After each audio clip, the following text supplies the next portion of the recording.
I'm in the kitchen today with Vince Lattanzio.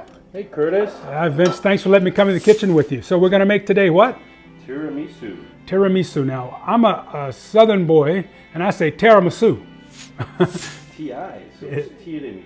Tiramisu. Now, your family hails from what part of Italy, Vince? From Apulia, from the tip of the heel, right Tip of the heel. Greece, which is where all the breadbasket of Italy is. Oh, I love it, I love it. Where everything's grown there and then shipped north. Okay, now I'm off the sticks here. So we're going to make tiramisu. So can you walk me through the ingredients? Yep. So I wanted to line the container. So I'm going to make a 1.5 batch today. Okay. So normally one batch would be 6 eggs, but I'm going to use 9 eggs, and I just added a half To the recipe. I'm going to come over your shoulder and get a shot of that. So we've got 9 eggs. Okay. So I'm going to line this container when I'm making it in, because you don't have to cook this. So now you were saying about having the saran wrap. You want to fold it so it has a couple inches over the edge, so that you can fold it over. Folded over the finished dish, correct? Over the finished dish. We're going to start with making our custard. Okay. Our custard's the only thing you have to cook with this. So to make the custard, you want to whisk the egg yolks. Egg yolks? So first thing we're going to do is get the egg yolks going. So we're separating the eggs. How many? You know, this Christmas season, we have separated more eggs than I ever have in my life. Yeah, I know. Between the tiramisu and the meringue, right? American, we used all the eggs and egg whites. So now we have to make a meringue because we got all these egg whites. Vince and I, over the holiday season, we have made several desserts. They've all turned out really good. And you guys see all these hands and things in here, but we're doing it. We're nice and sterile. Okay. Okay, now Vince, you've started to... So I'm just going to make the sugar, put the sugar in here, and I'm going to add the eggs into that. So I'm going to dump the eggs in here. Okay. And I'm going to put it over the heat. Alrighty. I'm going to come in close so we can see that.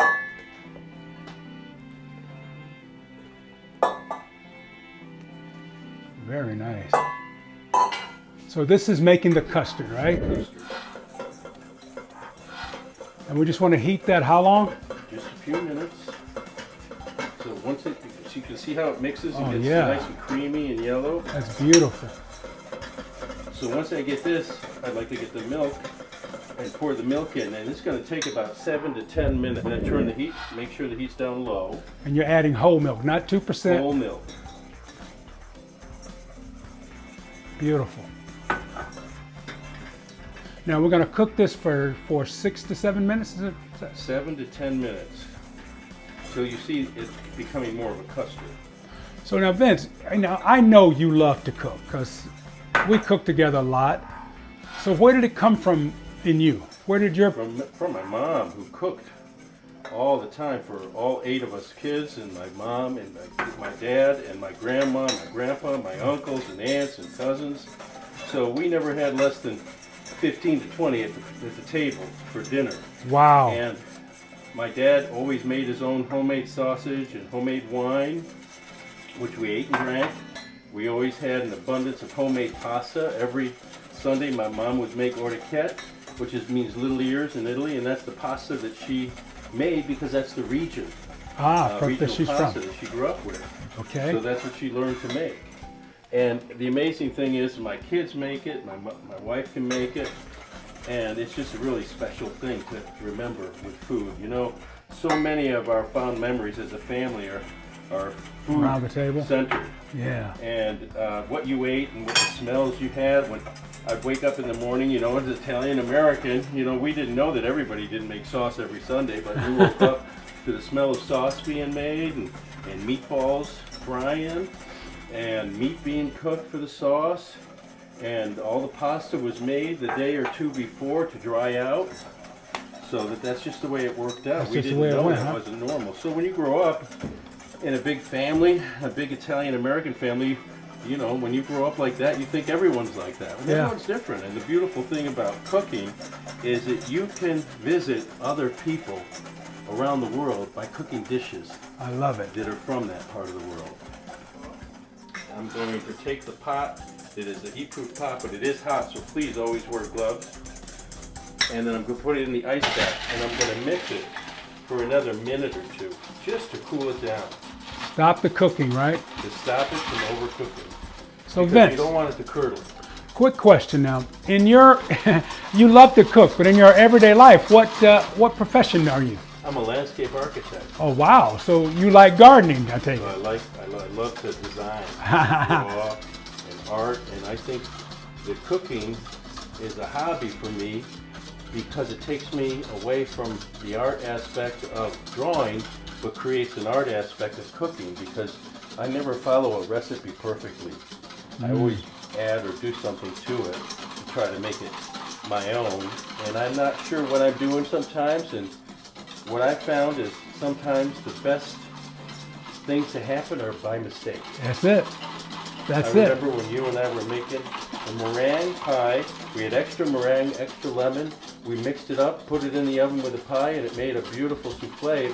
We didn't expect it. Didn't expect it, and but it was the best fabulous. part of the whole night. Yeah. An unexpected mistake. Yeah. This large container. So that's 6 containers of mascarpone, and they are. Normally you'd make 4 with 6 eggs, so I added a couple more because I'm making 1.5. So we've got 8 ounces times 6. What's that? 48 ounces. If I can do that simple math. Or Room temperature comes right out. now Pop it in there. for the people that didn't grow up in an Italian family, or fortunate enough like me to work at Balducci's, explain what mascarpone is. Mascarpone is like a sour cream. Ah. And it's just a wonderful element to always have in your kitchen, because if you really want to make something nice, a really fast, easy dish, you can use mascarpone, whip it up a little bit after it's at room temperature, and add a dollop to any crostini. And you can add anything on the crostini you want. I love It's that. a little fig or fresh fruit, but it's a sweet cheese. Okay, so all the mascarpone is in.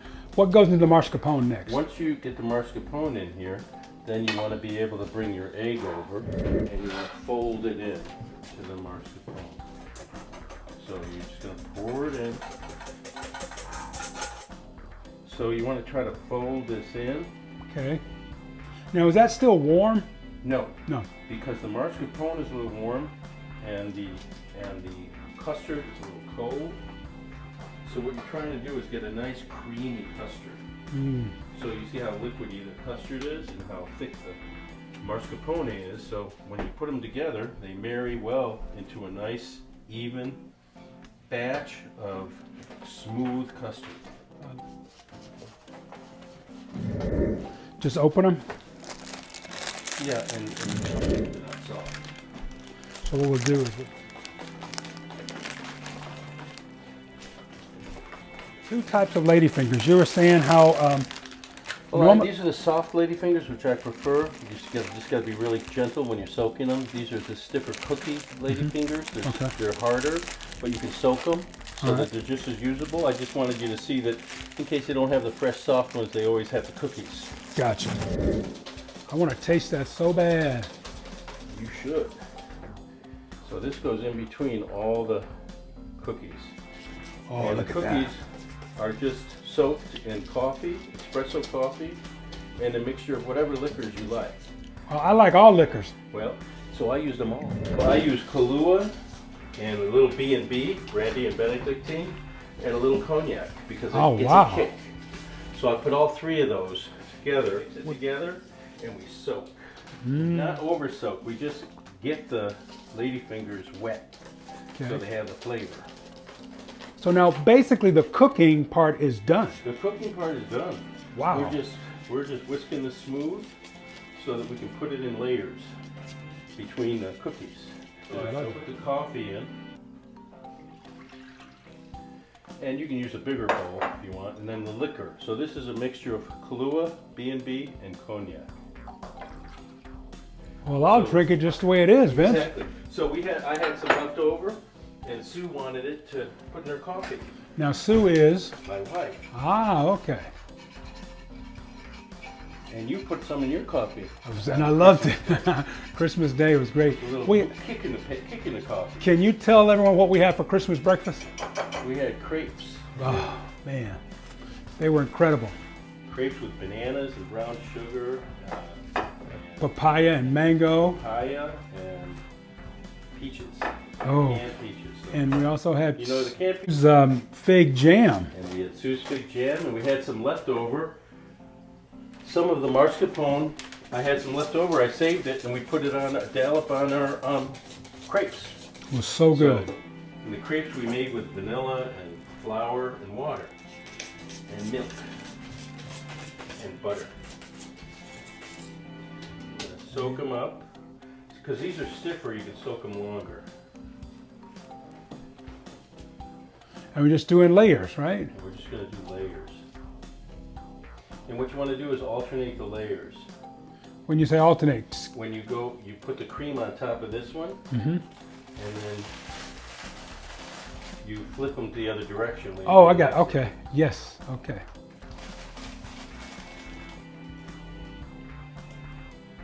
Now those are the harder ones, so we let them soak a little longer, right? Well, they got a lot of stuff in them. Okay.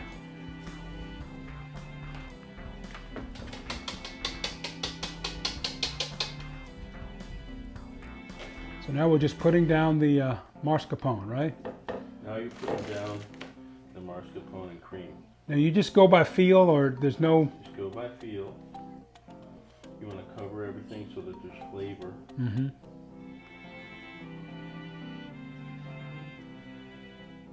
Now how many were in your family growing up? 5 sisters and 2 brothers. So 8 total? Grandma and grandpa and uncle and aunts and cousins. Wow. Right. We all still see each other whenever we can. So there were 8 kids? 8 kids. In my family, there were 6 of us. Wow, and I thought I had a big family. And you did. So because we went that way, we're going to go this way. On this layer. So we're going to alternate the layer direction. Ah, I love it. And see how lightly we want it. No. It soaks it up so fast. Are those the hard ones, or These are the soft these are the soft ones? So that's layer number 2, Vince? Layer number 2. And again, we're crisscrossing.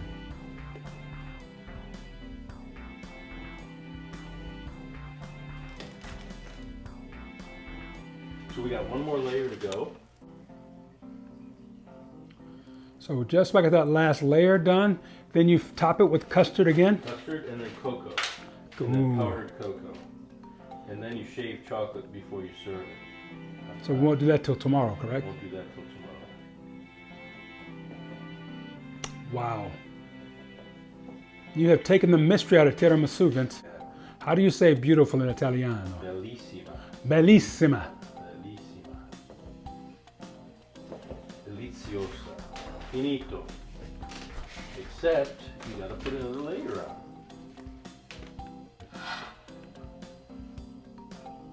So the last step is putting cocoa, a layer of cocoa on top. And you just sifted it through, huh? Just sift it through. It can be sweetened or unsweetened. This is beautiful. When you take it out, what you can do is you can add shaved chocolate.